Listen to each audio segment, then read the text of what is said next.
So, the 4th of July is a big deal, especially here in Bisbee. Yeah, we've got your fireworks, but we've got minors, strenuous competitions, and perhaps one of the oldest coaster races in the nation. There's a fundraiser at Elmos, and Erin Rhodes, the Bisbee Coaster Races event funder and historian, is with us.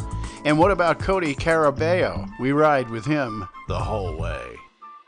So you have some perspective on the history of this event.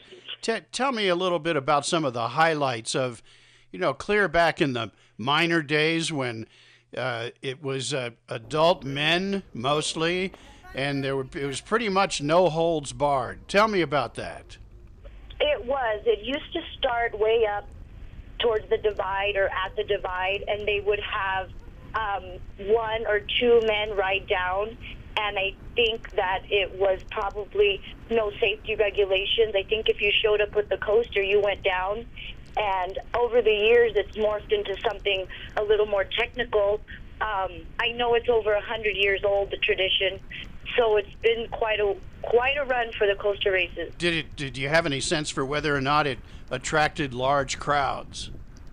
You know what? I don't know about the very first ones, but I know in the 70s and 80s it was a huge event.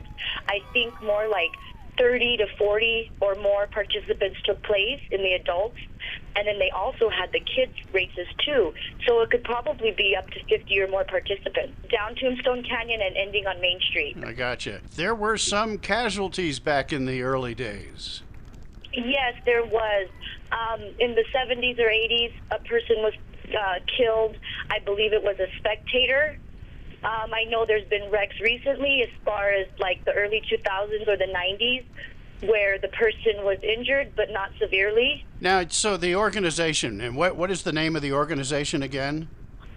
Our title is Bisbee Community Coaster Races, BCCR. And this organization, this modern day organization of the historic coaster races in Bisbee on the 4th of July, this organization is really dedicated to safety. It is. That's our main goal. The goal of the community coaster races is to keep the long-standing tradition alive while also providing a safe place for children to race down Tombstone Canyon. Has there ever been any doubt that these races would take place because of any difficulty that there was in raising necessary funds to pull it off? When my son would participate in the last 10 years or so, no, I did not have that feeling. When we took this over, we had different sponsors, or we might have lost some sponsors. So in the last couple years, yes, especially last year, we weren't sure if we were going to pull it off. They didn't have enough help. They didn't have enough money. So I was brought on board as the fundraiser coordinator to help push that through and get help from the community. And last year, we had tremendous donations from the community. They really stepped up, and we pushed it forward. We got it together in about a month and a half. With typically, we're planning year-round. So last year, the race was really, really rushed, but it went on. We decided that we weren't going to let it die out. And so this is steeped in tradition with modern-day values, and people don't want to see it go away. Oh, no. The people that are involved in it really are invested in it with time and money, and they just want to see the kids have a good time, but while keeping it safe. I think I talked to a guy this morning. His name was Bill, if I'm not mistaken. Yes, Billy Carabeo. And Bill says that he hasn't missed one of these races in the 56 years since he was 8 years old and used to ride in them. Oh, yes. The Carabeo family is a staple of the Bisbee community coaster races. They've been in it since then. He's had nephews, nieces, grandchildren, children himself. So he's a big part of it. And he invests a lot of time and effort into getting drivers in to fill his coasters. Now, your brother Mike has built a go-kart, I mean, not a go-kart, but a coaster, if not more than one. And he has one with a young guy by the name of RJ, who is the operator of his coaster. Yes, RJ has raced in it for several years, And before that, my son raced in it, and his coaster, the Bisbee Minor coaster, has won several awards for being the best built. What are the rewards, and what kind of recognition do A, the winners get, and B, all of the entrants have? We give a cash prize and a trophy for each division, first, second, and third place. Then we give an award to the best built and the best paint. And this year, as I am also the awards coordinator, I would like to see each child receive some sort of recognition, a medal or a certificate or something like that, and that would be new. And that would be something that would, if it was a certificate, it might be like a certificate of completion, if you will. Yes, for participating in the coaster races, because these kids, some of them are very competitive, and they want to win. It is a race.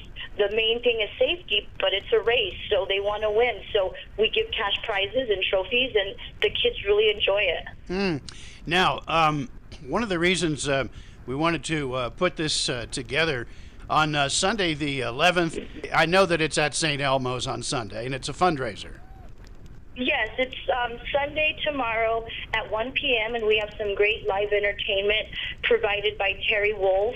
We have the local magician, Kenny Bang Bang. He's going to entertain, and also Gideon Godzilla. He's going to perform, and we're also selling Mexican hot dogs by MarySol. So we have a lot of things going on. I got a bunch of great raffle prizes from local businesses and individuals like Cafe Roca, Rachel Sky at the hair parlor, Turquoise Valley Golf Course, Gloria's Jewelry and Gemstones, Black Sheep Imports, Killer Bee Honey, Bisbee Hot and Spicy. So we got a lot of good raffle prizes that people can come and buy raffle tickets. We're also raffling off a $100 master gift card, and all the proceeds will go towards the entire cost of the event. Is there a certain amount of money that you really hope to raise because you really do need it? Well, last year our event raised over $1,000, which was amazing. I put it together at the last minute. I don't set a goal on these types of things personally, because whatever money we make is helping. I would like to see us match that or even do better. So that's why I need people to come and buy raffle tickets, buy some hot dogs, listen to the music, and hopefully we'll do better than last year. But whatever money we get, it all helps. Erin Rhodes, you're on fire about this. What motivates you to do this? Is it all about the kids, or is there something more than that? Well, the bottom line is it's about the kids, but for me, it's helping out my family, my brother. He's invested in it with his coaster. He put a lot of time and effort into it, and he likes to see it continue to be used by the kids. I was approached last year and was told that it might not go on. So I got a couple of friends together, and we formed a new committee, and we decided then and there that the race must go on. My friend Carrie Grant, her dad raced in the 70s and 80s. She didn't want to see it die. So yes, it is the kids, but also for me, my son participated in it, and he enjoyed it, and I enjoyed watching him. And I think the parents have such pride when their kids complete the race. So I want other people to have that feeling. Well, in closing, let me just say that you're somewhat of a chip off the old block here. I know your mother, Christine Rhodes, who is like a statue of Bisbee and in terms of political and social activities. So it sounds to me like it runs in the family. Well, I learned from the best. That's a nice way to put it. Good luck. Oh, thank you, Chuck. Have a good day.